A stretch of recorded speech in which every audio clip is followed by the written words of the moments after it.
మరి ఏం తిన్నాడు, తినేసి ఏలు పెడితే అందుకోకుండా తినేసి అలా గొరకలు వీటి నిద్రపోతున్నాడు. దేవునికి స్తోత్రం.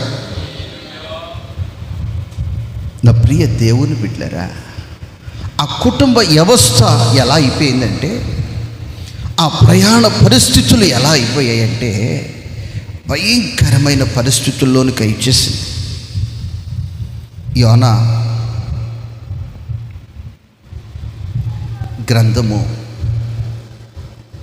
1వ అధ్యాయము 5వ వాక్యాన్ని మీరు నోట్ చేసుకుంటారు. చదివి విడిచిపెట్టేయటం కాదు, ఆ మాటలు మీరు నోట్ చేసుకోవాలి, చదవాలి.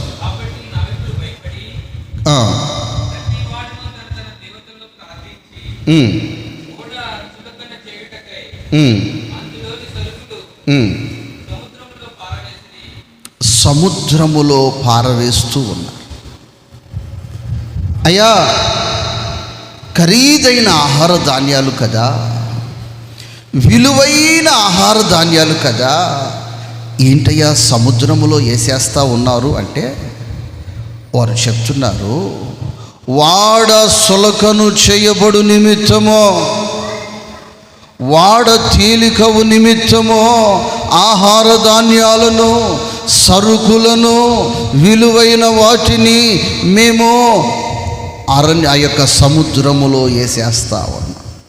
ఈరోజు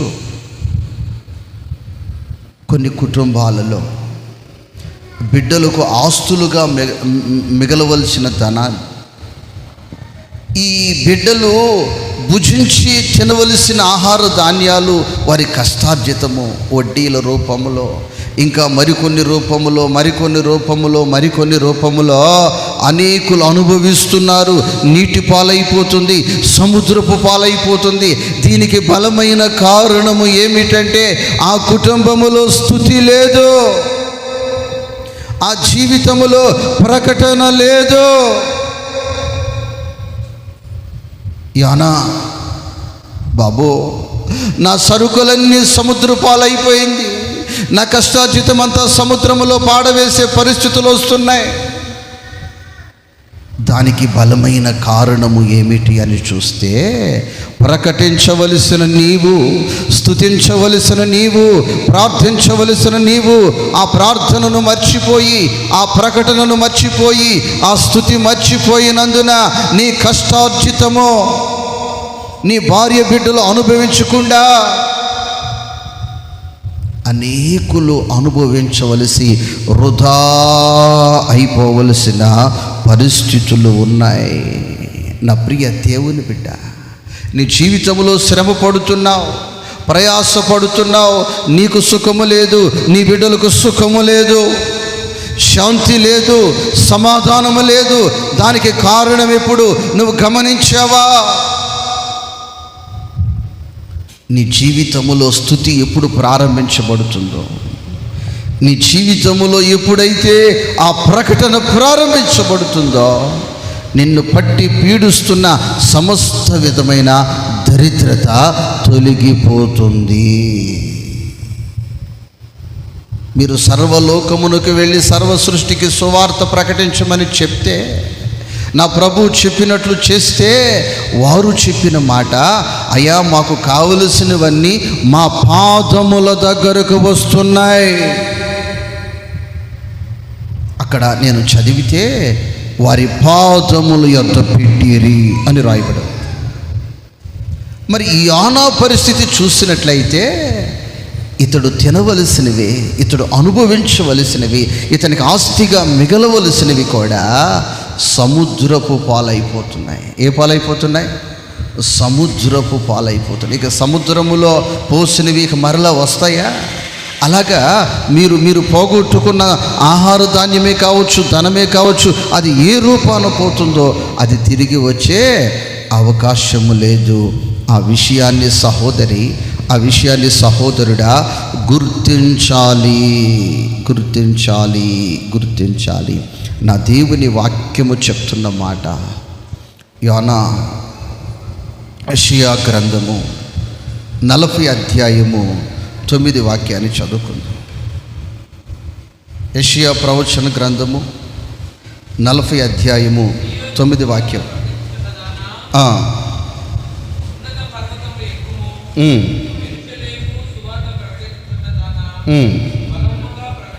అది బలముగా నీవు ప్రకటించావు, బలముగా నీవు ప్రకటించావు. ప్రతి చోట నీ సాక్షిగా ప్రభువా నీ ప్రతినిధిగా, ప్రతి చోట నీ సాక్షిగా ప్రభువా నీ ప్రతినిధిగా, ఊహలోనైనా పాపము చేయని ప్రతిష్టనిమ్మయ్యా అయ్యా, ఊహలోనైనా పాపము చేయని ప్రతిష్టనిమ్మయ్యా, ప్రతి చోట నీ సాక్షిగా ప్రభువా నీ ప్రతినిధిగా, ప్రతి చోట నీ సాక్షిగా ప్రభువా నీ ప్రతినిధిగా, ఊహలోనైనా పాపము చేయని ప్రతిష్టనిమ్మయ్యా,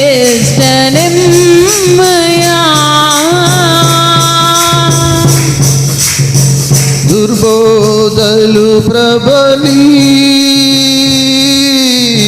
ప్రజలు మోసపోయి, దుర్బోధలు ప్రబలి ప్రజలు మోసపోయి, కుంటు పడుతోంది సార్వత్రిక సంఘం, కుంటు పడుతోంది సార్వత్రిక సంఘం, రూపుమా పుటకు అభిషేకించుమయ్యా, రూపుమా పుటకు అభిషేకించుమయ్యా, రోదన చేయుటకు అభిషేకించుమయ్యా, రోదన చేయుటకు